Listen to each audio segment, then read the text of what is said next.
नमस्कार, मैं हूं वीरेश सिंह। आईटीआई के टॉक शो में आपका एक बार फिर से स्वागत है हमारे चैनल पर। आईटीआई का जो टॉक शो है,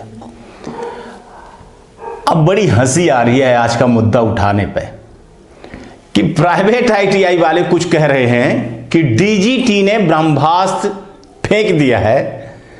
अब क्या करेंगे फर्जी आईटीआई वाले?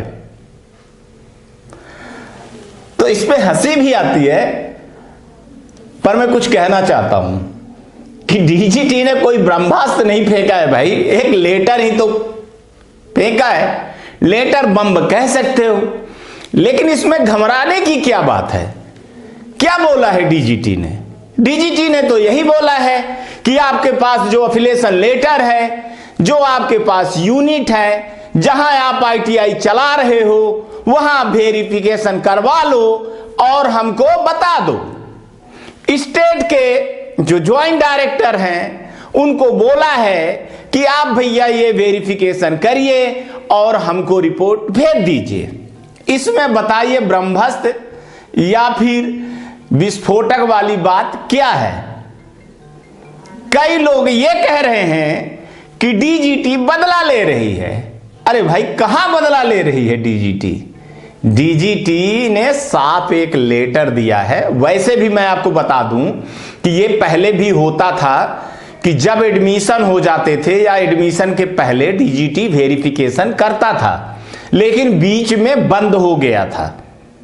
इसलिए उसको अब अपने प्रोसेस को धीरे करके बढ़ा रहे हैं। सुधार बहुत जरूरी है, हर चीज में सुधार बहुत जरूरी है। सुधार हो रहा है, इसलिए ये आश्चर्य की बात, या मैंने लेटर पढ़ करके थोड़ा सा मैं अचंभित हो गया? बिल्कुल भी नहीं।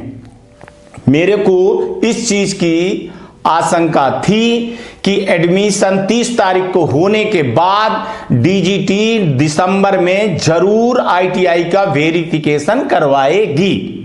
और सही बात है, स्टूडेंट के भविष्य के लिए आप भी काम कर रहे हो, डीजीटी भी कर रही है, सरकार भी कर रही है। देखिए, सरकार विरोधी नहीं है आईटीआई की, सरकार बल्कि स्किल को बढ़ावा दे रही है। समझने की बात है, सरकारें आती हैं, सरकारें जाती हैं, लेकिन डिपार्टमेंट वैसे का वैसे रहता है। डिपार्टमेंट सरकार के नीतियों को आप तक ले आता है। अपग्रेड करना बहुत जरूरी है, इसलिए आपको घबराने की जरूरत नहीं है। जो अच्छी आईटीआई चला रहे हैं वो बेखौफ होकर के रात को सो जाएं। हां, जो फर्जी चला रहे हैं उनकी नींद जरूर हराम हो गई है, और होनी भी चाहिए। मैं उन आईटीआई के संचालकों को कह रहा हूं जो अच्छे से आईटीआई चला रहे हो, ये शो आपके लिए है। जो फर्जी दलाल और माफिया हैं उनके लिए ना तो मेरा शो है और ना मैं उनको अपने शो में जगह देता हूं। अब बात आ रही है कि आपको तैयारी क्या करना है। तो चलिए, हालांकि मेरे को थोड़ा सा यह आश्चर्य हुआ है कि वो बोले हैं कि 15/12/2021 तक स्टेट वाले रिपोर्ट भेजें। मेरे को नहीं लगता है कितना जल्दी सब कुछ हो जाएगा। इतने आनन फानन में मेरे को नहीं लगता है कि स्टेट गवर्नमेंट इतने एक्टिव होकर के काम करेगी, बट अगर करती है तो बहुत अच्छी बात है और ये होना चाहिए। तो चलिए मैं आपको बता दूं कि सबसे पहले आप एक फाइल बनाइए। प्रिंसिपल को, जहां आपका प्रिंसिपल बनता है वहां पे आप अपना एफिलिएशन लेटर रखिए।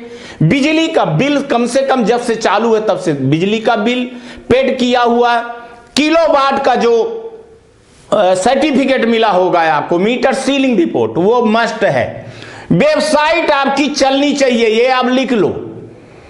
स्टाफ का रजिस्टर, अटेंडेंस, सैलरी का, सामान के पूरे बिल, कंप्यूटर के बिल, इंटरनेट के बिल, स्टूडेंट के जो है तो एडमिशन का पूरा डेटा आपको रखना पड़ेगा। अटेंडेंस से लेकर के, सिलेबस से लेकर के आपको ये सारी चीजें रखनी होगी। जो आपका जनरेटर है, जनरेटर का बिल, जनरेटर सही रूप से ग्राउंडिंग है कि नहीं है, चल रहा है कि नहीं चल रहा है, उसकी स्मोक पाइप सही लगी है कि नहीं लगी है, मशीन सही रूप से चल रही है या नहीं चल रही है, जाले ओले हटा लीजिए, कुछ पुराने हो गई हों तो उसको पेंट करवा लीजिए, एप्लीकेशन नंबर लिखवा लीजिए। मशीन जो चल रही है उस मशीन के पीछे जो है तो जो लाइट लगी है वो सही है कि नहीं है, नीचे रबर मैट लगा है कि नहीं लगा है, जो स्टूडेंट के सावधानी के लिए है, सुरक्षा के लिए है। स्टाफ का एक बोर्ड लगा होना चाहिए जिसमें लिखा हो कि कौन से स्टाफ कहां कहां पढ़ाते हैं, कौन कौन से सब्जेक्ट पढ़ाते हैं, कौन कौन से बैच चलते हैं। बैच का टाइम टेबल आपके पास होना चाहिए। टाइम टेबल में आप लोग बहुत पीछे रहते हो, टाइम टेबल आपको बनाना पड़ेगा। मशीन की जो खरीदारी हुई है वो खरीदारी का बिल आपको रखना पड़ेगा। आईएमसी कमेटी का निर्माण करके आपको ये चीज दिखाना होगा कि कौन सी चीज आप लाए हो, कौन सी चीज आप लाने वाले हो, कौन से स्टाफ को रखा है, किस स्टाफ को आपने रिलीफ दिया है, उनके सैलरी का विधिवत रूप से डेटा देखेंगे। आपने लोकेशन अगर चेंज किया है तो क्या आपने बताया है कि मैं लोकेशन चेंज कर रहा हूं, या किस परिस्थिति में आपने लोकेशन चेंज किया है। कुछ आईटीआई वाले हमसे कोरोना के जब महामारी की बीमारी थी, जब बंद थी, तो कई मकान मालिकों ने आईटीआई को खाली करवा लिया था। अब ऐसे में कई आईटीआई वालों ने अपने जेडी तक को नहीं बताया था, तो वो जरूर फंसेंगे। आपको यह बताना होगा कि मकान मालिक ने हमको 3 नोटिस दी, तो वो नोटिस कहां है, किस किस डेट को नोटिस दिया, क्या आपने ज्वाइंट डायरेक्टर को या डीजीटी को बताया या नहीं बताया है। ये सारी चीजें आपको प्रूफ देनी पड़ेगी। वेबसाइट को मैं बार बार बोल रहा हूं कि आप लोग सुन नहीं रहे हो। वेबसाइट मस्ट है और वेबसाइट में सारी चीजें आपको डालना पड़ेगा विथ स्टाफ के साथ में। टाइम टेबल, सिलेबस, सारी चीजें आपको डालना होगा। ये आप लिख लीजिए। मीटर सीलिंग रिपोर्ट आप देखिए, कहीं मीटर आपने चेंज तो नहीं करवाया, किलोवाट आपने चेंज तो नहीं करवाया, अगर बढ़वाया है, कम करवाया है तो क्यों, इसका वेरिफिकेशन होगा। मीटर आपने चेंज करवाया तो क्या मीटर जल गया था या किस कारण से चेंज करवाए हो, ये सारी चीजें आपको दिखाना होगा। हालांकि अब निश्चित नहीं है कि कौन कौन जाएगा। हालांकि डीजीटी ने 1 महीने पहले ये लेटर जारी कर दिया था कि डीजीटी के आदमी, कुछ स्टेट के आदमी, कुछ इंडस्ट्रियल, प्रिंसिपल, जेडी, ये 5 लोगों की कमेटी जाएगी। लेकिन अभी कहां से 5 लोगों की कमेटी जाएगी। हमको तो ऐसे लगता है कि आईटीआई के प्रिंसिपल या जेडी अपने स्तर पर जो है तो निरीक्षण करके डेटा भेजेंगे। और भाई जिनके पास एफिलिएशन वाला लेटर नहीं है, आपके पास कितनी यूनिट है। और मैं बता दूं, अगर आपने यूनिट बढ़वाई है तो उसका लेटर और उसका प्रोसीजर आपसे पूछेंगे। जो फर्जी रूप से यूनिट बढ़वा लिए हो वो अभी नहीं मिल रहा है डाटा, अब पकड़े जाओगे, अब आपके ऊपर शामत होगी। कई लोगों ने अपना सेटिंग करवा करके, डी एफिलिएशन का लेटर आया था, आपको सो का नोटिस जारी हुआ था कि आपको क्यों ना डी एफिलिएशन किया जाए, अपनी सेटिंग करके आपने वो बचा लिया। लेकिन मैं बता दूं कि वो आपने बचाया नहीं है। अभी आप रडार पे हो। डीजीटी ने सिर्फ इतना किया है कि स्टूडेंट के हित के लिए आपका जो पोर्टल लॉक कर दिए थे उसको खोल दिए हैं, बट आपका निरीक्षण होगा और निरीक्षण में अगर यह पाया जाएगा कि आपने स्टेट के कुछ कर्मचारियों से मिलकर के सीट बढ़वाई है, यूनिट बढ़वाई है इंफ्रास्ट्रक्चर के बिना, तो अब आप नहीं बचोगे, ना कोर्ट में जा पाओगे, ना आंदोलन से बच जाओगे। ये मैं आपको बता रहा हूं और बार बार बता रहा हूं कि ये आप भूल जाइए। आप फर्जीपन भूल जाइए। वैसे ही मेरे को एक चीज, संचालक एसोसिएशन के पेन इंडिया के जितने अध्यक्ष हैं, ऑल इंडिया के जो हैं, और संचालक जो है, हमको एक चीज का जवाब आप दे दीजिए।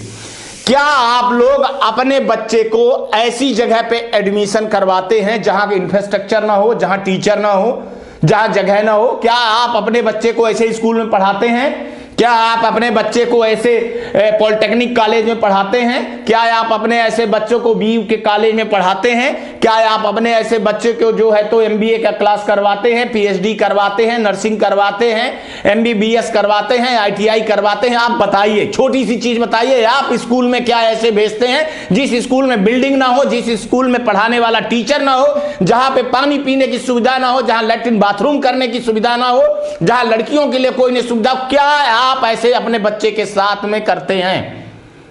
अगर आप ऐसे करते हैं तो फिर आप बताइए मेरे को।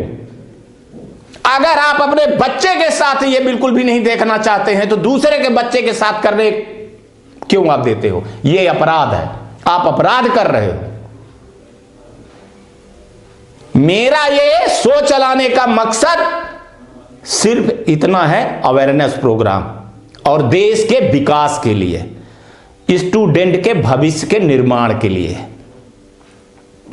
तो इस लेटर को ना तो डीजीटी का ब्रह्मास्त्र समझिए, ना लेटर बम समझिए, और ना डीजीटी ने तगड़ी मारी है ना। शब्दों का खेल है।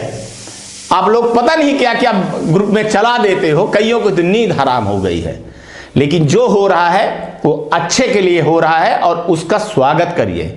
एडमिशन करिए, एडमिशन करते करते एक आदमी को लगा दीजिए। आपके पास सारी चीजें, मैं जानता हूं सब डॉक्यूमेंटेशन है, आधा घर में रखे हो, आधा इधर उधर है, तो उसकी एक बिल्कुल फाइलिंग करिए। फाइलिंग मैं दीपावली में कहा था कि अरे यार दीपावली आप मना रहे हो, दीपावली की सफाई करिए, सफाई करके आप बढ़िया फाइल हो सब कुछ आप बाकायदे जमाइए और कंप्यूटर और मशीनों की पूजा वूजा करिए, बढ़िया देख रेख करिए, साफ सफाई करिए, पेंट पॉलिश करिए, क्लासरूम की कुर्सी टेबल सब कुछ, पंखे ट्यूबलाइट, इमरजेंसी गेट कहाँ है और फायर सेफ्टी कहाँ है, वो सारी चीजें तैयारी करके रखिए आप।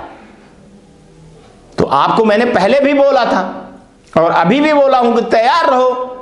क्यों आप लोग ये बता दीजिए आपकी कब तक आप काम करवाओगे पैसा दे करके यार? कब तक माफिया दलालों को पैसा दोगे? जितना वो 1-1.5 लाख रुपए आप उधर दे देते हो, 1-1.5 लाख रुपए में तो आपकी आईटीआई क्या बन जाएगी यार?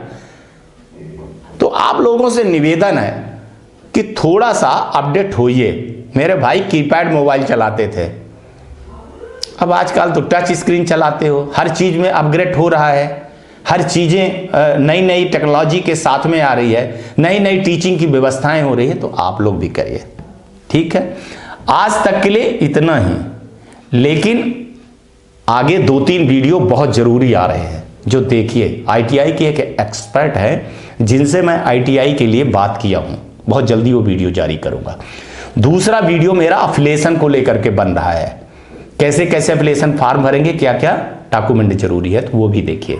और मैंने आपसे बोला था कि आप इस कोरोना के महामारी की बीमारी में लोगों को टीका लगवाने में आगे बढ़िए। कई आईटीआई वालों ने मेरे को फोटो भी भेजा है, कई लोग पौधे भी लगाए हैं और कई लोग पानी की बचाव के लिए कार्यक्रम कर रहे हैं। उनको सबको धन्यवाद जो हमारी बात माने। हमारी बात नहीं, ये एक सोसाइटी के लिए वेलफेयर है, ये समाज के लिए है जो आप कर रहे हो। धन्यवाद आपका। ये आपका आईटीआई टॉक शो है। तब तक आप अपना ध्यान रखिए, अपने परिवार का ध्यान रखिए। नमस्कार, जय हिंद, जय भारत।